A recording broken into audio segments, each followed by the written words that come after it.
Hello मेरे वीर जवानों, कैसे हैं आप सब। आई होप आप अच्छे होंगे और पूरे जोश और जुनून के साथ में आप अपनी तैयारी को कर रहे होंगे। लास्ट क्लास में हमने जो पढ़ा था रिलेटिव वेलोसिटी के बारे में, आई होप कि वो कॉन्सेप्ट आपका क्लास में ही क्लियर हो गया था। स्वागत है आप सबका आपके अपने यूट्यूब चैनल जुनून में। तो स्टार्ट करेंगे आज हम एक नया chapter, that is one dimensional motion. One dimensional motion का जो मतलब होता है कि एक ही दिशा में मोशन होना, ठीक है। वन डायमेंशन, एक दिशा में, यानी कि एक ही एक्सिस की तरफ, चाहे वो एक्स एक्सिस हो, चाहे वो वाई एक्सिस हो, चाहे वो जेड एक्सिस हो, किसी भी एक दिशा में, ठीक है। जैसे कि मान लेते हैं कि कोई कार है और उसको एक पॉइंट ए से और एक पॉइंट बी तक जाना था, ठीक है। तब इस डायरेक्शन में वो जो कार थी वो आपकी मूव कर रही थी, जो कार थी आपकी उसने मूव करना शुरू किया और वो पहुंच गई आपकी यहाँ पे। तो ये जो मोशन होगा, ये कैसा मोशन होगा बेटा। आई होप कि आपको ये कॉन्सेप्ट समझ आया कि ये डायमेंशन एक ही है, एक डायरेक्शन में इसका मोशन हो रहा है, ठीक है। मतलब कि ये वन डायमेंशनली आपका ऑब्जेक्ट है वो मूव कर रहा है, ठीक है। तो ये है आपका वन डायमेंशनल मोशन। और मोशन का कॉन्सेप्ट आपको काफी अच्छे से पता है कि मोशन का जो मीनिंग है वो क्या होता है, ठीक है। मोशन का मीनिंग होता है the change in the position of an object with respect to its surroundings.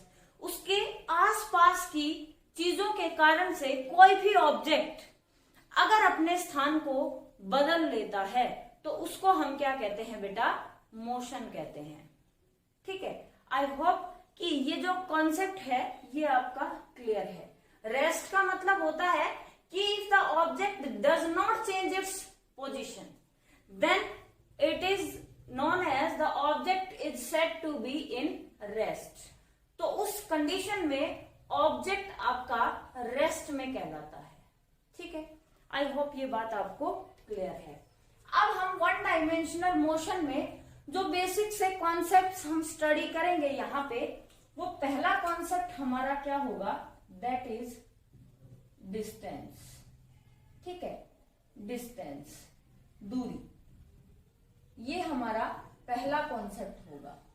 क्योंकि जब भी कोई ऑब्जेक्ट मोशन करता है तो वो एक पाथ को ट्रेवल करता है। तो उस पाथ को जब वो ट्रेवल करता है, इसका मतलब क्या है कि वो एक दूरी को तय करता है, ठीक है। जब वो एक दूरी तय करता है तो उस दूरी का मतलब क्या है कि वो डिस्टेंस क्या है, द टोटल पाथ कवर्ड और द शॉर्टेस्ट पाथ कवर्ड। कैसा पाथ होगा जिसको हम दूरी कहेंगे, ठीक है।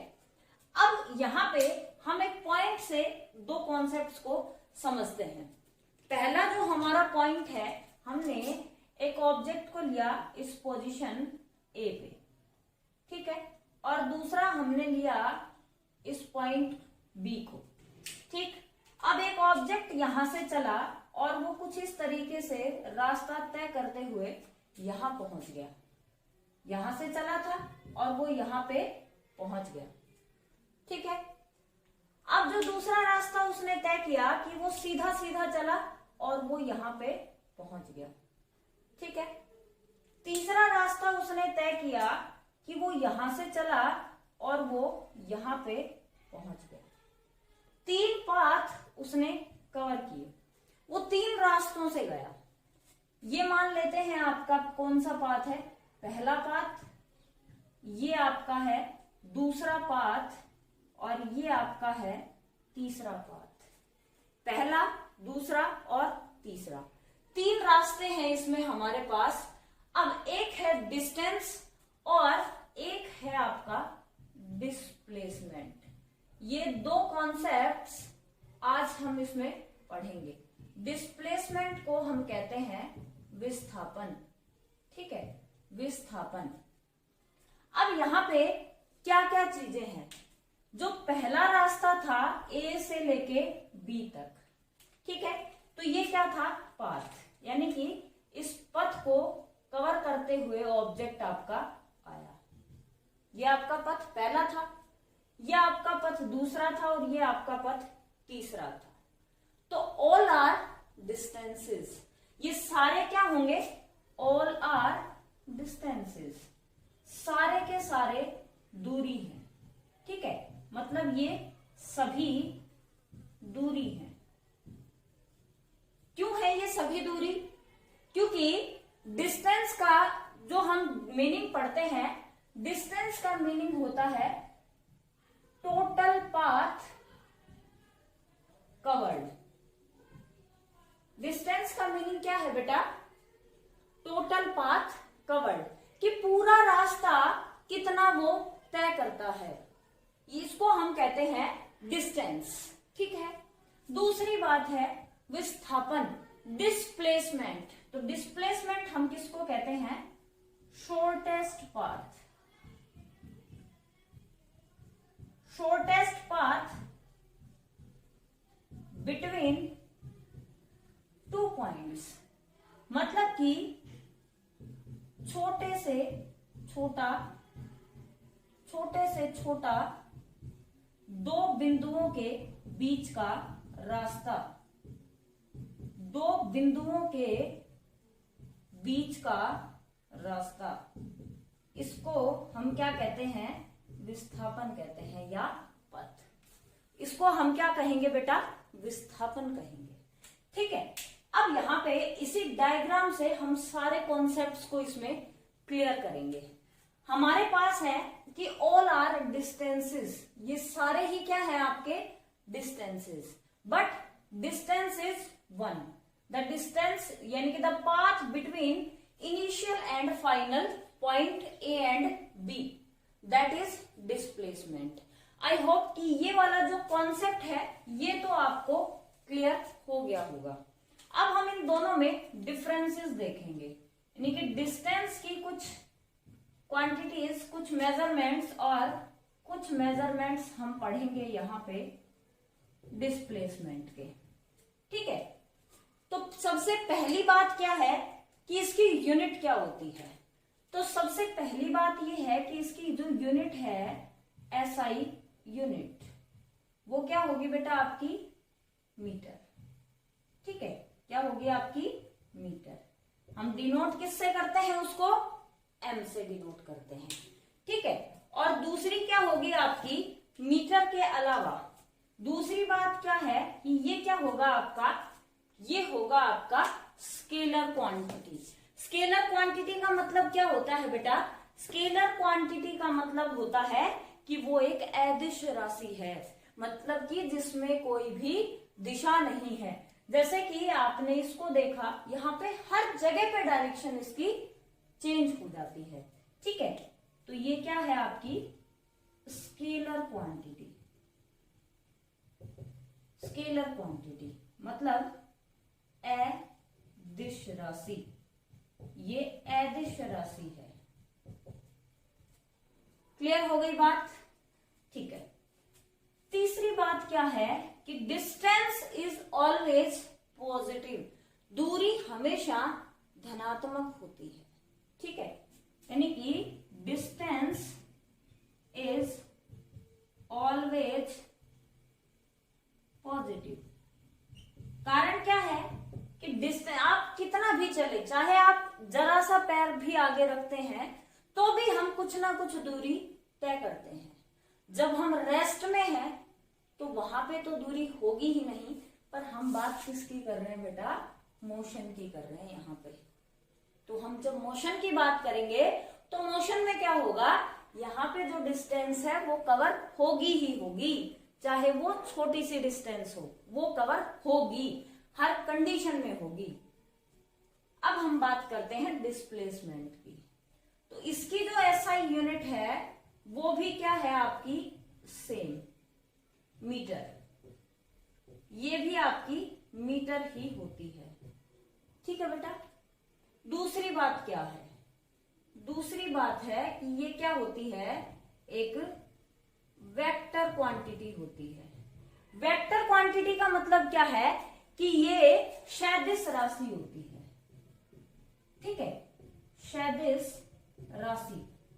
सदिश राशि का मतलब क्या है कि इसमें एक पर्टिकुलर डायरेक्शन होगी, हर कंडीशन में डायरेक्शन होगी।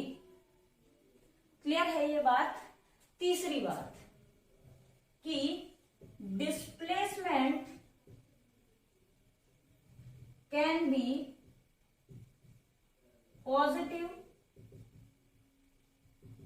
नेगेटिव और जीरो।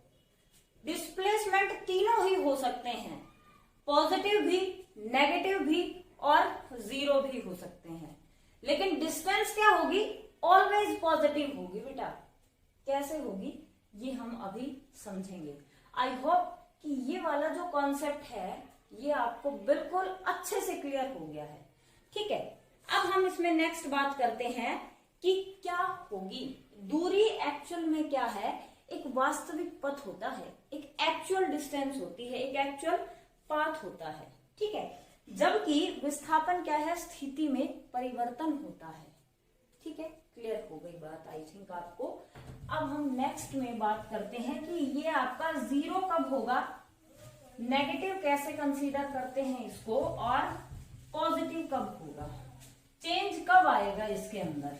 ठीक है, यहां पे देखिए कि अगर आपसे कोई भी ऑब्जेक्ट है, अगर यहाँ पे एक ऑब्जेक्ट था, उसने चलना शुरू किया इस पोजीशन ए से और बी तक, ये डिस्टेंस थी आपकी 10 मीटर।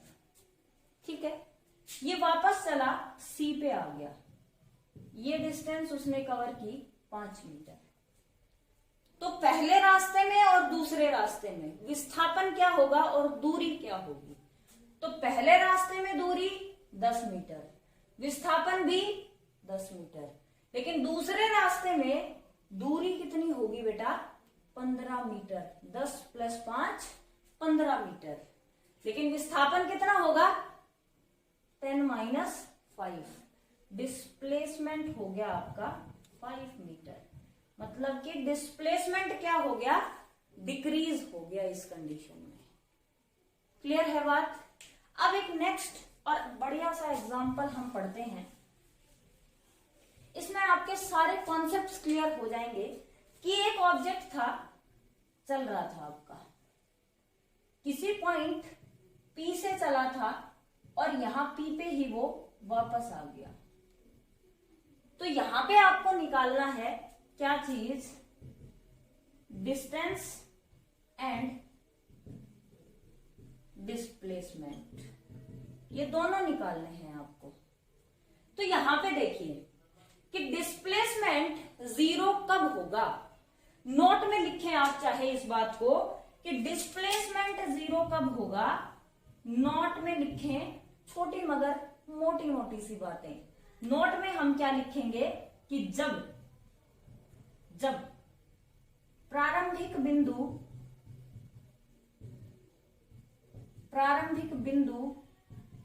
और अंतिम बिंदु, यानी कि इनिशियल पॉइंट और फाइनल पॉइंट एक हो जाएं,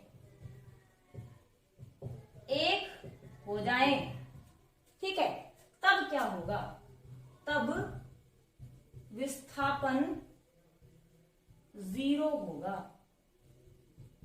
तब विस्थापन क्या होगा बेटा, जीरो होगा। तो यहां पे देखिए क्या हो रहा है, इनिशियल और फाइनल दोनों पॉइंट क्या हो गए, जीरो हो गए। इसकी रेडियस थी r।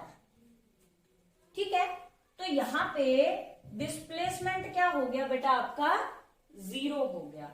लेकिन डिस्टेंस क्या हुई, डिस्टेंस जीरो नहीं हुई यहां पे, क्योंकि वो चला, चाहे वो पहले से चल के उसी पॉइंट पे वापस पहुंच गया, लेकिन वो चला। कितनी दूरी तय की उसने, सरकमफ्रेंस ऑफ दैट सर्कल। ठीक है, और वो किसके बराबर हो जाएगी, 2πr के बराबर हो जाएगी। आई होप कि ये वाली बात आपको अच्छे से क्लियर हो गई होगी। अब इसमें कैसे भी क्वेश्चन आ जाएं, आप इजीली निकाल पाओगे। मैं एक दूसरा क्वेश्चन आपसे यहां पे पूछती हूं क्वेश्चन नंबर 2, एक ऑब्जेक्ट था, चला यहां से P से चला Q पे पहुंच गया, रेडियस थी इसकी R, डिस्टेंस निकालिए और डिस्प्लेसमेंट निकालिए इस कंडीशन में। तो देखिए डिस्टेंस क्या होगी बेटा, यानी कि दूरी क्या होगी, दूरी क्या होगी यहां पे, ये आधा गोला यानी कि हाफ सरकमफ्रेंस किसके बराबर होगा, पाई आर के बराबर होगा, ठीक है। और डिस्प्लेसमेंट क्या होगा यहाँ पे, डिस्प्लेसमेंट हो जाएगा आपका ये शॉर्टेस्ट पाथ, तो ये किसके बराबर है, डायमीटर के बराबर, यानी कि ये है आपका 2r, r plus r 2r के बराबर। क्लियर है ये बात? आई थिंक कि आपको ये जो कॉन्सेप्ट्स हैं ये अच्छे से क्लियर हो गए हैं।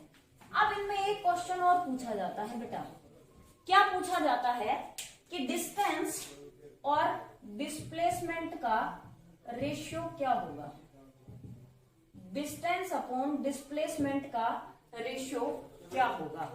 तो यहां पे एक बात आप ध्यान से देखिए कि डिस्टेंस हमेशा डिस्प्लेसमेंट से बड़ी होगी या उसके बराबर होगी, उससे कम नहीं हो सकती, क्योंकि डिस्प्लेसमेंट क्या है, शॉर्टेस्ट पाथ, तो उससे कम डिस्प्लेसमेंट से कम डिस्टेंस हो नहीं सकती, उससे ज्यादा हो सकती है।